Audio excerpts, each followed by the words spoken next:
Intern Views, the series where I talk to people I've never met about dogs, cats, and maybe the Shaw Festival. Today's guest is Sanjay Talwar.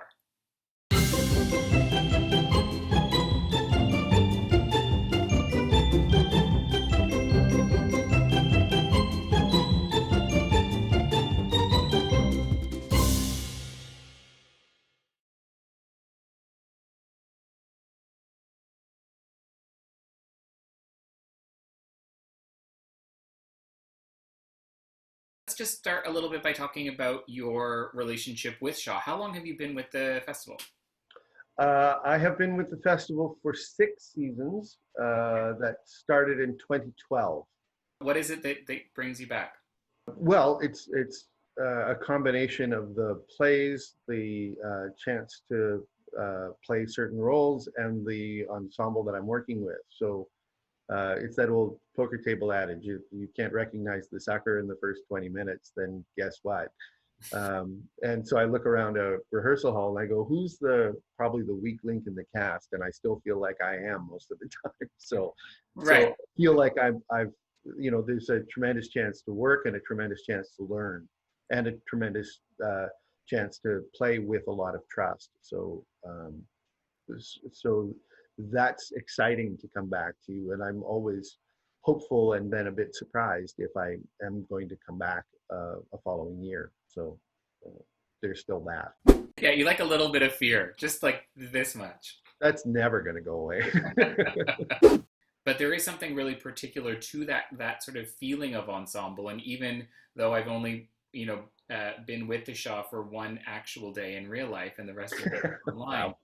uh, I feel like that feeling of ensemble is so strong. It feels like there's a real community. Is that accurate from your perspective? Like, have you? I think so. I think it's more for me having witnessed it than experienced it. Although I was starting to work with people for uh, more than the first time. Right. But first coming here and watching people who had been here for quite a number of seasons and had worked together quite a number of times, and that develops a sort of a comfort or an understanding of each other, or they've already worked out how they work together well. And there is also the danger, of course, of that kind of thing slipping into like a comfortability, right? Like we want to make sure that people are still bringing the version of themselves and those relationships for a particular show. The world changes and the audience changes, and so the theater changes to reflect that, and you need to be changing as well. Great. I mean, that's your like pull quote for this series right there. There you go.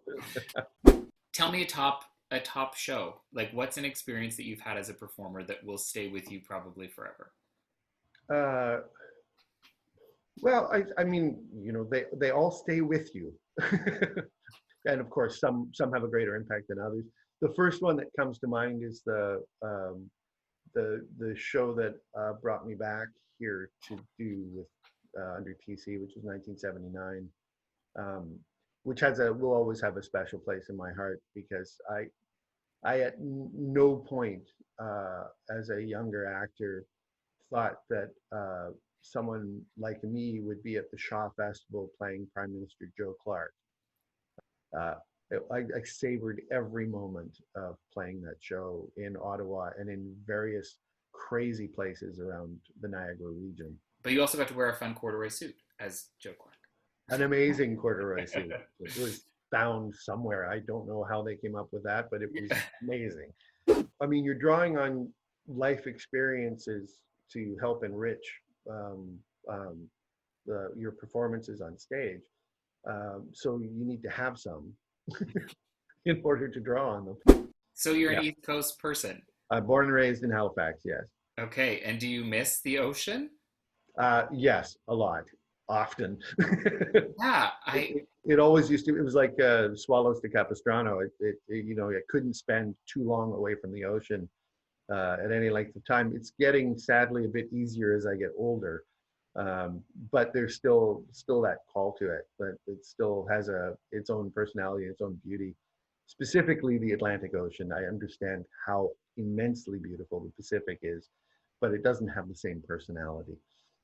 Is there something that you can remember that is sort of the first theater experience you had that made you sort of wake up and realize that this was something that you had to pursue? The moment for me was having to do half of a play for a term project with other, I think my the co-stars in the play that I was doing, one was a phys ed major and the other one was a commerce major, and I was a science major, so we were all equally unqualified. But the end result of it was the professor at the end of year asked if I was interested in pursuing the theater program as a major, and I said I was interested, but I wasn't going to apply because you had to sing, and I can't sing. And she said, "That's interesting. I tell you what, if you don't audition for it, you don't have to do it, but if you don't audition for it, I'm going to fail you for the year." And I got my transcript, and she gave me an F. Wow. And I had to appeal it, and I had to meet with her, and she said I didn't see your name on the list, and so I put my name on the list and did the audition, and here I am. Sanjay, I just have a few rapid fire questions for you. As long as there's no ink blots, okay. Yeah, those are next. That's actually the next one. Fair enough. Okay. Coffee or tea? Coffee. Dogs or cats? Cats. Really? You're a cat person. I love dogs. I've always lived in a city, and so we never had a dog when I was growing up. We had a cat that we had it for 12 years, and my parents didn't get him fixed until he was 9. Every cat in the neighborhood had my cat's markings on it. Thank you so much for your time. I really appreciate it, and for spending all of this time trying to get this one set up. I really appreciate it. My pleasure, and yes, and sorry that our first go at it was unsuccessful. No problem. That's the joy of the internet.